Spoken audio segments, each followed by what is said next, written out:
Ka disa përmendje dhe keqkuptimi në lidhje me atë që po ndodh këtë javë në Shqipëri, prandaj zgjedhim të mundohemi të qartësojmë disa prej tyre, sidomos ato që kanë lidhje me Maqedoni. Ka një reagim edhe nga jashtë, por edhe nga disa zëra proramiste brenda në Shqipëri se ne prej këtu nuk duhet të përzihemi pasi nuk e dimi se ku është zvërneci, i kemi ne hallet dhe problemet tona, nuk i dallojmë dot flamingot prej shpezëve tjera, nuk kemi të drejtë vote aty, e deri te ajo se nuk e dim tamam pse, ama nuk keni ju çka u përzinin këtë punë. Është pra kjo një tendencë, si thoj ke ndjeri Arber Xhaferi, ekstremisht naive. Sikur kur thojnë mos u përzini brenda një çifti ose shtëpie. Nuk e dim çka ndodh aty në Ermet dhe hop nesër ato ndreqen dhe pajtohen e na mbet i dhënimi i neve. E para, kjo përzimje nuk është se na bohemi palë me dika kundër dikujt, ose se marim anë, por jemi me popullin në përgjithësi kundër disa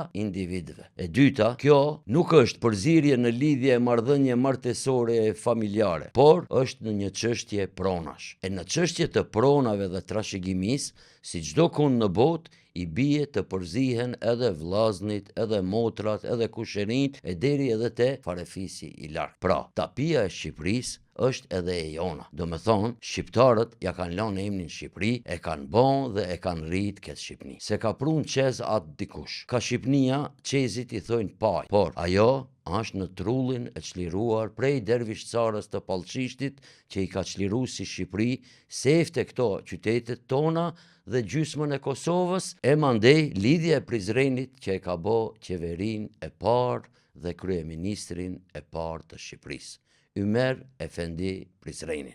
Kjo është historia e vërtetë e Shqipërisë dhe te puna e tapive dhe kadastrove ka një procedurë që i thuhet historiati i pronësisë.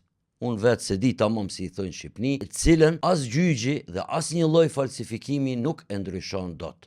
Pra, për të votuar nuk votojmë dot, ama po se po që i dalim Zot. Sot e për mot. Ju faleminderit.